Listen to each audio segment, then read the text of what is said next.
Imagine a new kind of investing, a potentially life-changing way to invest that honors biblical principles, the kind of principles that you and I grew up with. Since 1994, Timothy Plan has made biblically responsible investing possible, offering mutual funds and ETFs that are filtered for biblical principles. Don't compromise your values. Invest with Timothy Plan. Ask your financial advisor or call Timothy Plan at 1-800-TIM-PLAN. Again, that's 1-800-846-7526 and discover what it means to be a biblically responsible investor. Investing involves risk, including possible loss of principal. Before investing, carefully consider a fund's investment objective, risks, charges, and expenses contained in the prospectus available at timothyplan.com. Read carefully before investing. Mutual funds distributed by Timothy Partners Ltd. and ETFs distributed by Foreside Fund Services LLC. As a paid testimonial, there is no guarantee of future performance and each experience will differ. Hello, welcome to another MemoPod. Great to have you with us. I am Peter Heck. We are here in the Heck Hole and coming to you with a great deal of excitement, but also just a tad bit of sorrow, and I'll explain why. Just a couple days ago, my middle daughter, Bristol, had a friend who came over to spend the night. They were swimming and doing all kinds of stuff, playing on the swing set. And then Bristol came in and was like, hey, before we go to bed tonight, can you show my friend, can you show her the Heck Hole, the shed? She doesn't call it the Heck Hole. I didn't find it appropriate to let her know that that's what it is. But anyway, so, yeah, can I show her the shed? So I brought her out here, and I was going to show her all the bells and whistles and everything like I did for all of you last time. And Bristol says, well, what about the waterfall? You remember that was the part that I didn't show you because I didn't have it set up. The waterfall over there in the corner of the Heck Hole, one of those cascading waterfalls. Been purchased for me by a former student. Anyway, so I loaded it up with water and I got ready to turn it on, and lo and behold, the seal on the bottom of the waterfall. Apparently in the cold winter months, even though I've got that thing back there, the temperature control, I remember there was a period of time that I had shut it off. And anyway, long story short, the seal had broken and water everywhere. I'm going to try to fix that cascading waterfall, trying to seal the bottom of it again, but it was tragic. We've lost that element, and so it's just like an empty space over there, and I'm very uncomfortable with it.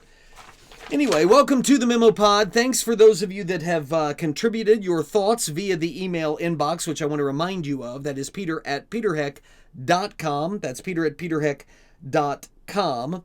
I don't know if you saw the article, or more likely you saw the headline, because that's typically what people see, especially those who are engaged on social media. We see headlines, but this is what the headline was from the New York Post this week. Arnold Schwarzenegger says heaven is a fantasy, and then quotes him, anyone that tells you something else is a blanking liar.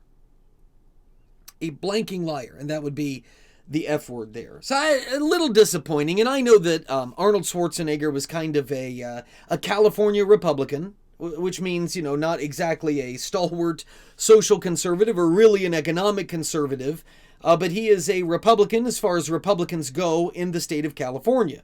You remember the whole recall election with Gray Davis and all of this. And Arnold Schwarzenegger, of course, famous for various movies, Terminator probably the most, and then you had Twins, you had Kindergarten Cop, just a bunch of them, and Schwarzenegger, a fan favorite for a lot of people. I was never a huge, an Arnie head or anything like that. I do remember he spoke at the 2004 Republican convention? Might have been, when he got the crowd all fired up, saying not to be girly men and to vote for George W. Bush. I believe it was 2004. So Arnold Schwarzenegger has been involved in Republican Party politics for some time, so it might have taken some people by surprise. First of all, when I see that Arnold Schwarzenegger believes that heaven is a fantasy, and that he would use that kind of language towards a Christian or anybody else that believes that heaven is real, and that they know that it's real, they're just a blanking liar, I guess I'm not surprised. And maybe because in our culture, at least over the last few decades, since the rise of the so-called religious right, people oftentimes equate Republican Party with Christian or with the church, which I don't think is fair to the church. I also don't think it's wise for either side to amalgamate the two. But regardless, a lot of people tend to do that. They might have been surprised that you would have, obviously, some form of atheism or agnosticism coming from Arnold Schwarzenegger. I'm not. The guy's in Hollywood. And you know anything about his upbringing. In fact, when I got online to look at this story, because I had a friend that sent this to me, the headline, the tweet from the New York Post, asking me if I had thoughts. And I am... and if you follow my messages, my sermons, or anything like that, you know that I'm really trying to discipline myself. In fact, it was in a sermon last week that I said this, that read the whole story. Know the situation before you wade into it. What good are your words going to do? Ask yourself that question. Why is it that I'm wanting to share my thoughts? So before I commented on this, I didn't want to just take the New York Post's view of it. I didn't want to look at the comments and all these people that were calling Schwarzenegger a fool and saying things like, well, he'll find out, that kind of stuff. I didn't want to just take their word for it and then build off of that to form a response. I want to read the actual article. And when you go to the actual article, in order to find it, I went to the New York Post and typed in their search Schwarzenegger, and there were two stories that came up. One was this one, and the other was based off the same interview that he did with Twins co-star Danny DeVito. And they had a separate article about Schwarzenegger's upbringing. He had an abusive father who was a Nazi official in Austria, who became extremely depressed when they lost the war to the Allies and became even more abusive. Just, you realize the circumstances and the situations that somebody lives in. And I believe that's part of our job as Christians, is to, before we wade in with our words, to understand, when Paul says, do not let any unwholesome talk come out of your mouths, but only what is beneficial for building others up, according to their situation, according to their times and their circumstances, know who you're talking to. Know that they may be carrying a burden or a past that you can't identify with. And you need to be understanding of that when you wade in with your words. I think that's important. And that's something to remember that Jesus had whenever he would use the words and the language that he would use. He would know them. He would know their hearts. And we have a responsibility to do our best to know them as well, from the fruits of their life and all of those things. So anyway, I've read the article first on his abusive home life. I think it was because of his Nazi dad, which I didn't know, that drew me in first. But then after that, I read this story. And I'm glad that I did, because it's not really the way the clickbait headline made it seem. Danny DeVito is doing this interview with Arnold Schwarzenegger, who's now 75 years old. Can't believe that. 75 years old. And Schwarzenegger is asked by DeVito the question, what's in the future for us? And Schwarzenegger says to DeVito, well, that kind of reminds me of when Howard Stern, the shock jock Howard Stern, when Howard Stern asked me the question, tell me, Governor, what happens to us when we die? That way, and Schwarzenegger says, it kind of reminds me of that question. And then this is the quote that the New York Post took from that. Schwarzenegger says, I said he's talking to DeVito, and he said, I said to Stern, nothing happens to us when we die. You're 6 feet under. Anyone that tells you something else is a blanking liar. We don't know what happens with the soul and all this spiritual stuff that I'm not an expert in, but I know that the body, as we see each other now, we will never see each other again like that. Okay, so obviously I would be among the number that Schwarzenegger would call a blanking liar, because I would say that we can know what happens to us when we die. And he's saying anybody that says that they know, they're a blanking liar.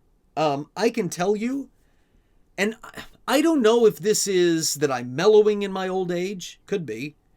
I don't know if this is me, the Holy Spirit in me, that process that Christians call sanctification as you grow closer to the Father. But that sin loses its luster, at least in some areas. I mean, we're obviously still tempted and have weaknesses that Satan tries to exploit. But I don't know, maybe it's the Holy Spirit that's taking away some of my more combative edges. But I didn't feel when I read that, even though I know that Schwarzenegger would think that I'm a blanking liar, I didn't feel any anger towards him. I didn't feel any hostility, any rage, any resentment. I have quoted before Justice Antonin Scalia. And when he's speaking to the Knights of Columbus years ago, it's my favorite Antonin Scalia quote, and there's a lot of good Scalia quotes. But he says in that speech, one of my favorite things that has been said by a mortal human being, that God assumed from the beginning that the wise of this world would regard Christians as fools, and he has not been disappointed. So yeah, I'm totally not surprised that Schwarzenegger would think that I'm a blanking liar and that I'm clueless because of my take on the whole heaven situation. This is going to sound like I'm trying to rise above it all, but it's true. I mean, sure, it'd be great if Schwarzenegger knew who I was, if he respected me. That'd be kind of cool. But I don't care. I don't care. I'm not overly concerned with what people think of me. I want people to like me, but it's becoming less and less what drives me. And I think that that's a good thing. What I feel when I read this and I look at this quote from Schwarzenegger is, I feel this burden. I want to somehow help this man to know what I know. And I know that sounds arrogant. I know Schwarzenegger has seen the world. Schwarzenegger has a much wider perspective and understanding than you do. Oh, you've been around the United States and seen a few communities and a few situations, but largely you haven't left this bubble. And man, Schwarzenegger, he grew up in Austria, he grew up with a Nazi, and he's come to America, and he's had all of this fame and fortune that's taken him all over the globe. He has a wider perspective than you. How dare you, and how arrogant of you to say that you know more than him. And I actually said this in a message not long ago. It would be really arrogant for me to say, Schwarzenegger needs to know what I know and believe like me. That would be really arrogant unless it's true. And if it's true, then it's not arrogance. It's the most loving thing that I can do to express it to him. I understand that there's all of these different views. I understand that there are people who are a lot smarter than me. There are atheists whose brains wrap around me 100 times. Really, really smart people, and they say there's nothing after this life. And I know that there's the Eastern meditation gurus who may or may not have a bigger brain than me. And they say, well, actually, we're going to be with reincarnation, this perpetual existence. That's why we have to take care of the earth and all of this, because perpetual existence, we're always going to be here. And I know that you've got universalists that say, well, there's paradise and it's for everybody and we're all going there, regardless of what we do and regardless of what we believe. And you've got New Age philosophers that say we're going to be beamed up into some kind of light and all of this. And man, that's all well and good. And you say, well, who's to say who's right? All right. Look, if you have the time for guesses, okay. I can't stop you from that. But all of those disparate conclusions that people have, whether it's the atheist or the meditation guy or the New Age philosopher or the universalist or whatever it is that you want to say, all the people that get invited on Oprah, all of those folks, there's one thing, even though they have all of these different views on what happens after this life, there's one thing that they have in common. They are all uninformed opinions. I'm not saying that to be insulting, but it's true. And it doesn't bother some people. None of them know for sure. And some people are good with that. They'll spin the afterlife roulette wheel. Let's just see what comes up. We're just going to roll with it, roll the dice, and I'm content with all these creative speculations. And a lot of people just make one up for themselves. Well, I think that there exists, and then fill in the blank. And a lot of people do that. And if you're content with that, fine. But it's not good enough for me. I want answers. This is too serious of a thing to me, and I want answers. And when I read this piece by the New York Post about Schwarzenegger, I get the impression that he wants answers too. Here's why I say that. Let me read to you a portion of this interview. This is kind of what got glossed over with the clickbait headline. Listen to this exchange. Schwarzenegger says, "I know people feel comfortable with death, but I don't." And DeVito says, "No." Schwarzenegger says, "Because I will blanking miss the blank out of everything. to sit here with you that will one day be gone, and to have fun and to go to the gym and to pump up and to ride my bike on the beach, to travel around, to see interesting things all over the world. What the blank? And DeVito says, life, it's the best. And Schwarzenegger says, yeah, exactly. What's that all about? I tell you, listen to this. I tell you, Schwarzenegger says, there's someone that mixed up this whole thing. Think about it. Who can we blame? And DeVito says, you mean that we don't live forever? And Schwarzenegger says, yeah, that we have to die. I don't know what the deal is, but in any case, it's a reality, and it truly ticks me off. He doesn't say ticks, but we'll go with it. And DeVito says, you don't want to die. And Schwarzenegger says, no. No, I don't want to die. Man, that breaks my heart. I mean, maybe other people want to dance upon Schwarzenegger's ignorance, but it breaks my heart. It breaks my heart for Schwarzenegger and for DeVito and everybody else that identifies with this nihilistic view. It's hopeless and it's despair, because the answers to all those questions, what's this all about? Why does this life have to end? Who mixed this whole thing up? Who can we blame? I don't want to die. How can I get away? All of those answers that he's asking are knowable, and he doesn't think that they are. That's what motivates me. I want to spend the remainder of my days telling as many people as possible why I don't fit in with them, why I'm not among their number. When it comes to the afterlife, there are a million different theories. All of them but one has that one thing in common, that they're uninformed. But there is one of them, one view on the afterlife that comes from someone who has actually been to the other side and come back alive to tell us all about it. That's the expert. Somebody who has been where we all are about to go. What Schwarzenegger doesn't want to have to deal with. There's somebody who has been there and has come back to tell him how to overcome it, how to defeat it, how to beat it. And the testimony of that someone, to me, is a far more authoritative source than the atheist or the agnostic or the universalist or the meditation guru, all of whom are subject to the same thing, to death, to the grave. I mean, the word that Jesus uses, the one who's been there and come back to tell us about it, the word he uses for death, it doesn't mean what Schwarzenegger means. Death, according to Jesus, doesn't mean ceasing. It doesn't mean ending. It doesn't mean stopping. You know what it means? It means separating. That's the word that Jesus uses to explain the concept of death, that it's separating. That upon our death, the dust, this is Ecclesiastes, this is what the wisest man to have ever lived, Solomon, says, that the dust that makes up our mortal bodies, that it will return to the earth as it was, and the spirit will return to God from where it came. Remember, God from the beginning breathed into the dust of the earth. He formed man from the dust of the earth.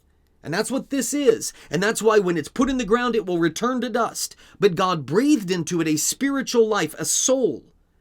And Jesus is saying, when that mortal body goes back into the ground, there'll be a separating.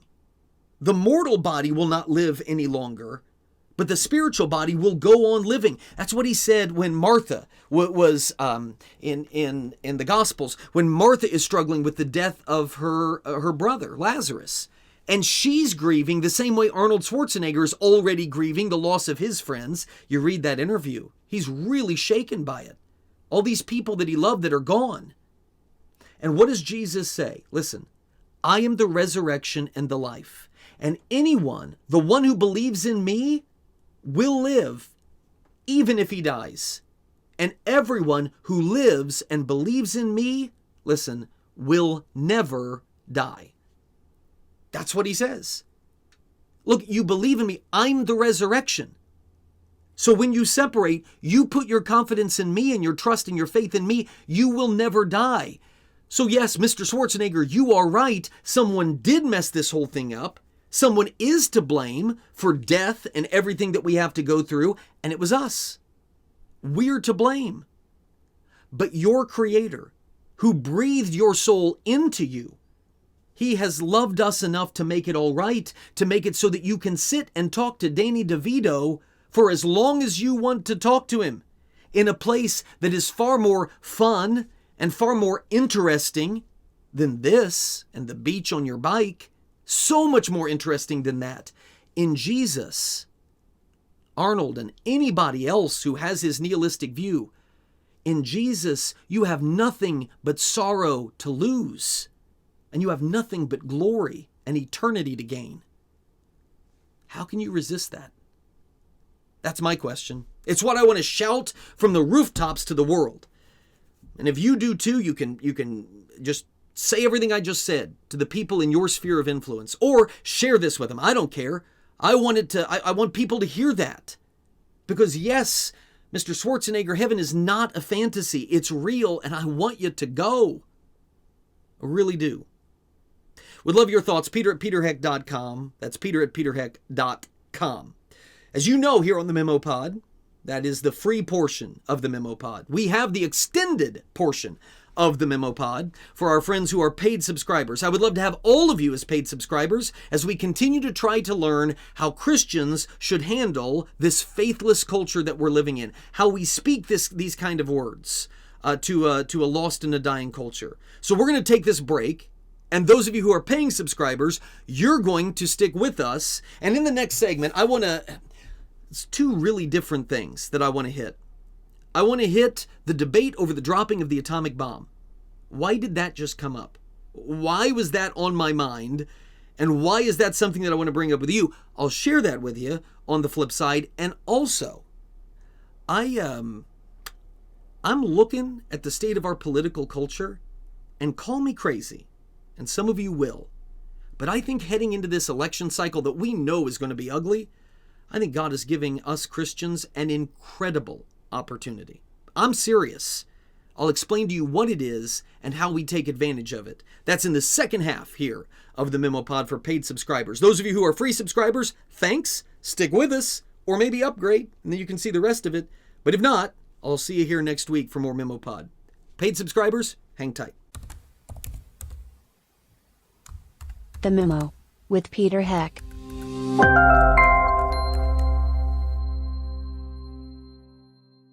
Please patronize and thank all the sponsors of the Heck podcast, including McGonigal's Buick GMC, Terrell's Auto Service, Norris Insurance, Stevens Machine, Creative Financial Center, Indiana Right to Life, Tri-Green Tractor, the Indiana Family Institute, Hartman Family Farms, Liberty Financial Group, the Wyman Group, and J. Watson Creations. Yes, you are still here. It's good to see you. By the way, let me be sure to thank our friends who make this extended MemoPod possible, our friends over at Creative Financial Center. I cannot tell you enough how much of a difference it's made in my conscience that I know my retirement funds, the money that I put away with each paycheck, in a 403B and all of these other things, all of these various retirement mutual funds and all of that it's not going to support things that are warring against my values. You know, there's a lot of you who are with me and you're frustrated with things like Target and everything that's going on there. Those of you who are drinkers, you're upset with Bud Light and all of that stuff. And that's great. And it's reasonable that a Christian would want to guard where they're investing their money because they want to be a good steward of it. But what if your retirement funds are going into those things? Companies that support abortion, companies that support the LGBT lifestyle and advancing it in the culture and critical race theory and all of that stuff. I struggle to say critical race theory. That's what values-based investing does. And I'm telling you, the returns, and this would make sense, that when you are faithful with what God has blessed you with, He's going to be faithful with you as well. So why don't you check them out? You can go to the link that's in the email and you can fill it out no matter where you are in the country and find out the closest CFC advisor near you and take a step in that direction. At least hear them out. At least talk to somebody about all of that. And I know you've got your advisors. Just try it. I think you'll love it. I really, really do. Okay, so I told you two completely different things. Let me start with this idea that I think God's giving us an incredible opportunity. I really do. I align myself, obviously, with the conservative side of the political spectrum. I don't think that comes as a big surprise to anybody. In fact, I would suggest that that it's difficult for me to know how someone can be surrendered to the lordship of Christ and fall on the progressive side of at least social issues. I really do struggle to understand that. I don't believe that if you do that, you have lost your faith. I don't think it's predicated on your political beliefs, but I do think that you can have political beliefs that have not yet come under the lordship of Christ, that you're kind of reserving that part to yourself and living in disobedience. That doesn't make you a non-Christian. It makes you a Christian who is not completely in submission to Christ. And certainly there are areas where I struggle in that way as well. But anyway, several of my political allies, several of them had a field day this last week because President Biden, and I don't know if you saw it, he gave a speech, he made a post online where he urged Americans to lower the temperature in our political rhetoric. I think I've got this. Here's what his post said. Let me just get this here. Sorry if that's super loud. I never remember. I don't know if it's me doing this or if it's when I bang the desk that makes the really loud noise. If you have picked up on that, let me know. Anyway, this is what Biden tweeted, or whoever's running his social media account. As I said in my inaugural address, without unity, there is no peace, only bitterness and fury. Our bipartisan budget agreement represents what happens when we join forces. Yeah, progressive agenda is what happens. Now, several on the right kind of pointed out how absurd that is, the idea that he wants unity and turning down the temperature. He's got this, the picture where he's got the red background, he looks like Darth Maul, and he's standing there. Is that trying to lower the temperature? I mean, look, you can extend a lot of grace to Mr. Biden, and I think that as Christians, we have a responsibility to do that, but you cannot, even as you do that, extend grace to him, you can't help but chuckle that the guy who has allowed his presidency to routinely descend into what I would call the armpit of political rancor and resentment, that he would then have the audacity to say he stands for lowering the temperature. I am the conciliator of goodwill. I mean, come on. And this is difficult too, because I share the same view that many of you share, that I don't really think it's Biden that's running the show. I think he's a figurehead, and I think that he has good moments, but I think it is probably true that the guy in the Oval Office, he doesn't really know who is using him, and he doesn't really know how he's being used. Maybe his wife does, and she's content with it and is okay with it. I don't know. That's a whole nother discussion and a whole nother ball game. But here's the fact. The fact of the matter remains that the persona of Joe Biden, whoever it is that's pulling the strings, what they have created in a Biden presidency, it has become synonymous with bitter partisanship. That was whoever it is. If you want to say that it's Biden, fine. But if you want to say it's some cabal or some group or some person, which I would tend to believe it's one of those two, they have made the Biden presidency synonymous with bitter partisanship. I mentioned the red backdrop speech that he gave. In that speech, Biden speechwriters, they had President Biden go out and decry his opposition, Republicans, as, I'm just going to read off some of these terms, odious, unconscionable, vicious, pernicious, which is a great word, by the way. I do like the word pernicious. In the speech, he said that people who disagreed with him on how we validate who gets to vote and who doesn't, that those people who disagreed with him were pushing us to the edge of civil war. Let me read you this quote. This is from his speech.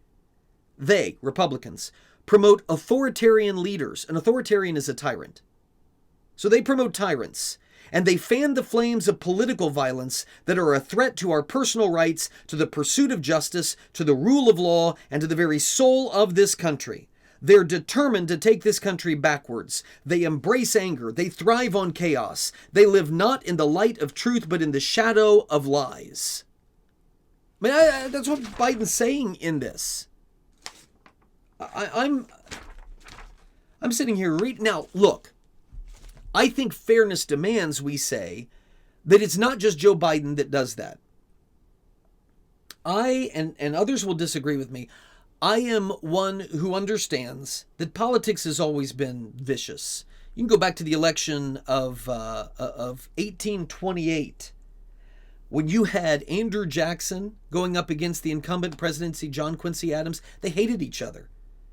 And the rancor in that election, which resulted in, much like Trump not coming to Biden's inauguration, John Quincy Adams didn't come to Andrew Jackson's. They loathed one another, and they campaigned and said the nastiest stuff, nastier than what politicians today can get away with.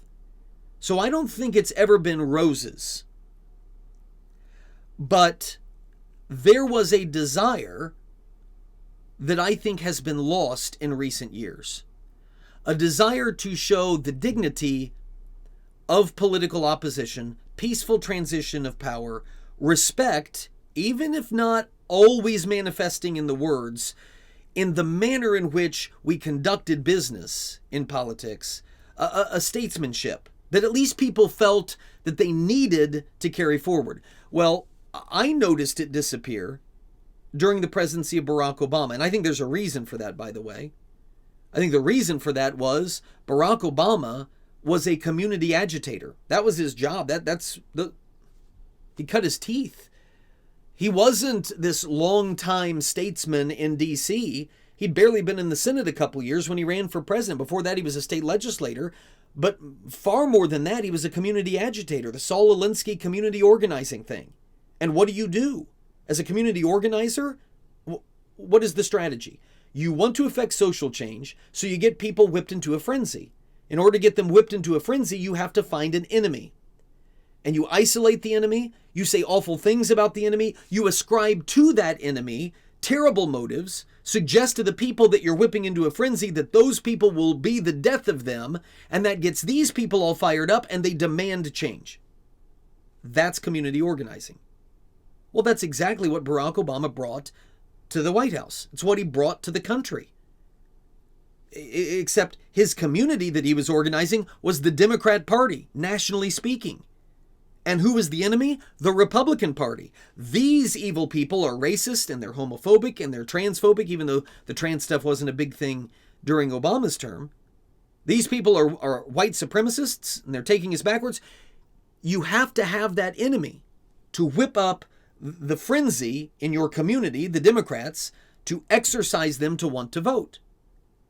And 8 years of that made the political right, the loyal opposition, really ticked off. They were tired of being portrayed as something that they were not. And so what did they do? They gave the left a taste of their own medicine. They went and got Donald Trump, who during his presidency, here are some of the accusations that he made.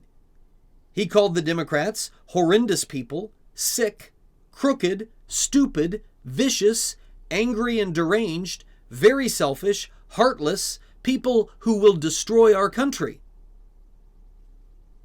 So we just continued with it. And you get Joe Biden in there now, and he's saying, well, the Republicans are going to put black people back in chains. They're segregationists, they're Nazis, they're fascists, they're white supremacists, they're terrorists. That's the political culture that we're in. And there's political scientists and analysts who will have all of these theories as to why it's happened, but I don't think any of them pinpoint the origin. And this is where I'm getting at, this is what I'm getting at, that I think Christians are being provided by God an opportunity here to shed some light. Not everybody's going to believe us, but the truth of the matter is, where does this spirit of dissension come from? Well, it comes from the master of lies and deception and dissension, the master of hatred himself. This is all Satan.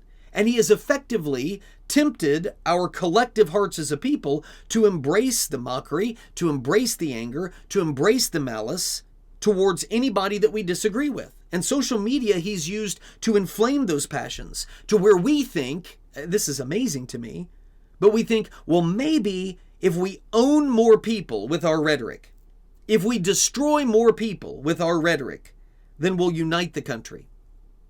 That's the apparent belief. That's why people gravitate towards websites and Twitter accounts who master that art of mocking the opponents, of deriding them, of painting them as evil.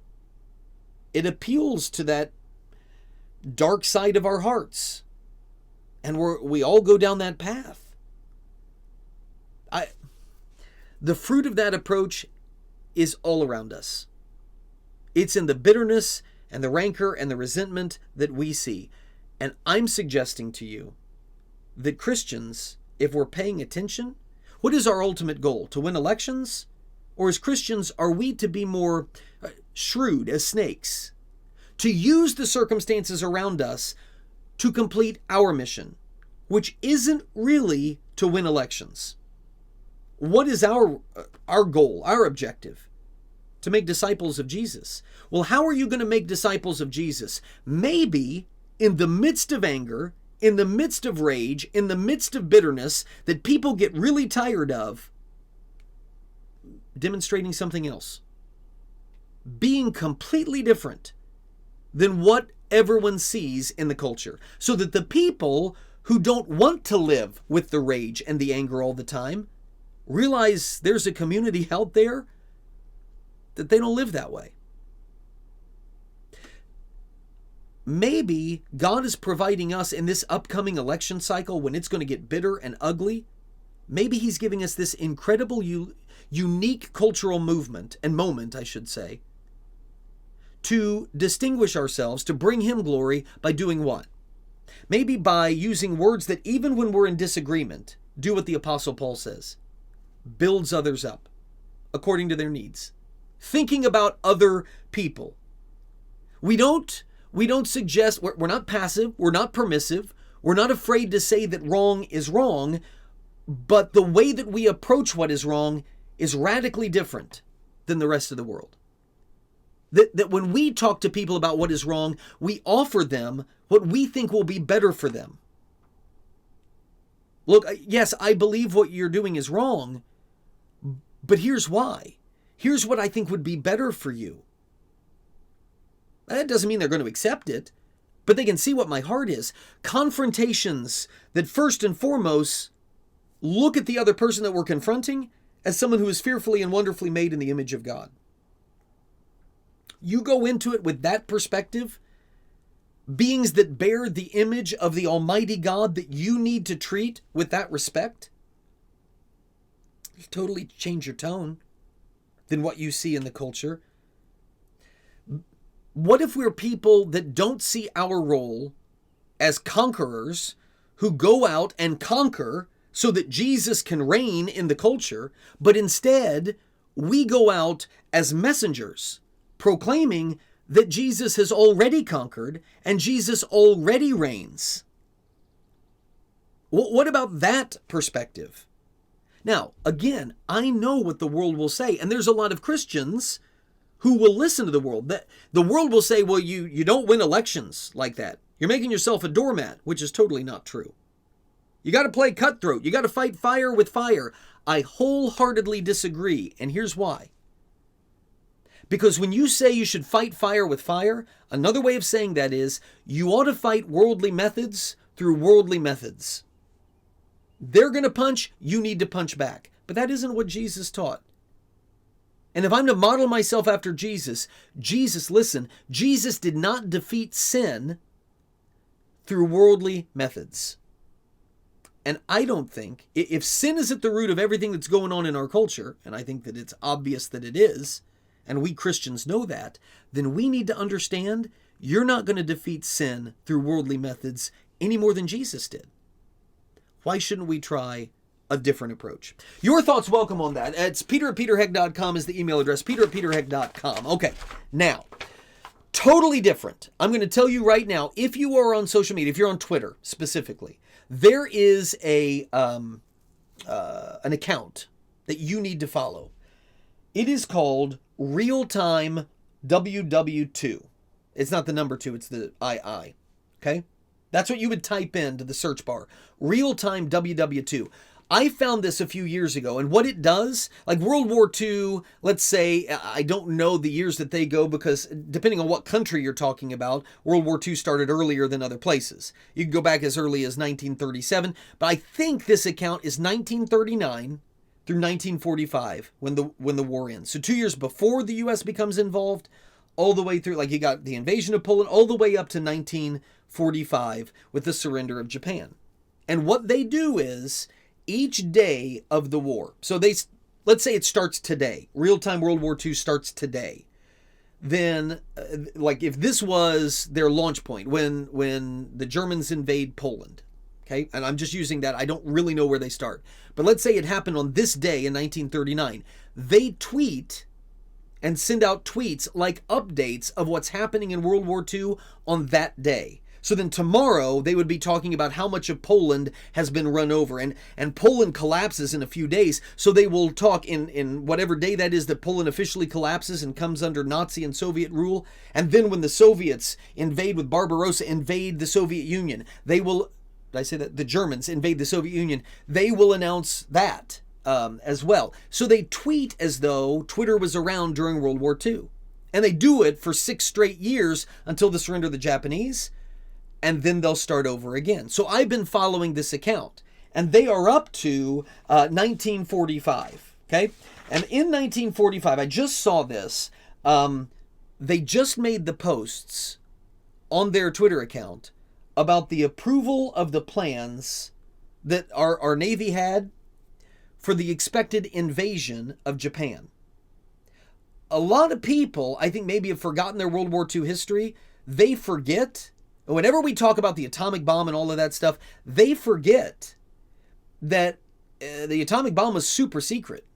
And Truman knew about it, but a lot of the heads of the military branches and all of this, and MacArthur and all these other guys, they don't know. They don't know that we have this weapon that will end the war. So they believe that we have to bring Japan to the point of surrender. But Japan, they fight to the last. They will have a grenade in their hand, and they will wait until they can take out 3 of you, but they will fight to the very last man. And we are fighting a bloodbath on Okinawa. And after Okinawa was going to be the staging ground for an invasion of the southern island of Kyushu of Japan. And then that was going to be the staging ground for the invasion of the main island of Japan, with the major cities, Honshu, and the major cities of Tokyo and all of those other places. Kyoto, a lot of people don't realize we were planning to invade. So these tweets just came out this week. U.S. General Staff have approved plan for Operation Downfall, the invasion of Japan, beginning in November of this year, November of 1945. Over 1 million Allied casualties are expected. This is the follow-up tweet. Allied plan for the invasion of Japan begins with Operation Olympic, amphibious assault on the southern island of Kyushu. 14 Allied divisions, 42 aircraft carriers, 400 plus warships. Do you realize that dwarfs the invasion of Normandy? This is so much larger. Operation Olympic, to invade from Okinawa to go up and invade Kyushu, the southern island of Japan, is multiple times the size of D-Day. Okay? And that was just step 1. And then after that, it got even more. Based on American experience during still ongoing assault in Okinawa, U.S. planners expect the invasion of Kyushu to face fanatical resistance. And it makes sense. If the Japanese are going to fight so bitterly on Okinawa, you don't think they are going to have more soldiers and be more fanatical and more enraged to defend their home islands? Oh, absolutely. They predict around 267,000 U.S. deaths. That is more than we lost in the entire war. That's it. So you would double our casualties, or actually you would double our deaths in the war if we invade Kyushu. and Japanese casualties are going to include civilians. Obviously, if we're invading, over 10 million is what they expect because of the millions that they have defending the islands. The U.S. Navy, they said, proposed to avoid invasion entirely, instead using Allied air and sea superiority to blockade, starve, and bomb Japan into surrender over a 2 to 3 year period. The proposal was rejected due to fears that Americans might lose the will to wage war before the Japanese. That the Japanese will not give up. They've got the samurai warrior code. So, I want you to think about this, because we debate to this day the dropping of the atomic bomb. I think it's interesting that Truman never let on that he ever had reservations about it. And I know my grandpa and a lot of the guys that fought in the Pacific, they will say they never had reservations about it. Of course, the dropping of the bomb was horrendous. I understand the dread and the grim reality of atomic and nuclear weapons. It's awful. And I even can understand why people in the United States are embarrassed that we're the only country in the world that's ever used one of those weapons on our enemy. I get it. I do. But anytime you're going to debate the dropping of the atomic bomb, number one, you have to put yourself in the context of history when they were where they were. And ethical clarity demands, if you're going to start arguing, well, look at all of the horrific deaths that came. You're talking 150,000 roughly dead in Hiroshima, and you're talking about 70,000 to 90,000 dead in Nagasaki. Okay? So 250,000 dead. That's a lot of people. Horrendous. 2 bombs did that. But you have to compare that to 10 million? 10 million Japanese estimated dead? I don't know. The bomb was dreadful. But when you consider the prospect of an Okinawa from one end of Japan to the other end of Japan, brutal hand-to-hand combat, I don't know. That seems far worse. I'm interested in your thoughts on that, especially from an ethical Christian perspective. The concept of just war and all of that would make us think that, okay, it's not as though the character of a Christian and the character of a soldier are incompatible. So if you are waging war, then shouldn't your objective be to limit the number of civilian deaths and soldier deaths and bring the war to a swift conclusion? There's a lot of people that say that and say that the bomb did that. Other people say no, the civilian death and the horror that this brought to the world should have never been done. Interested in your thoughts. So send them my way. Peter@peterheck.com, Peter@peterheck.com. Also interested in your thoughts on my take on Christians in this unique moment in the election. Thanks again to our friends at CFC. Check out the link, values-based investing. Make sure you do it, and make sure you're back next week for some more MemoPod. I, personally, can't wait.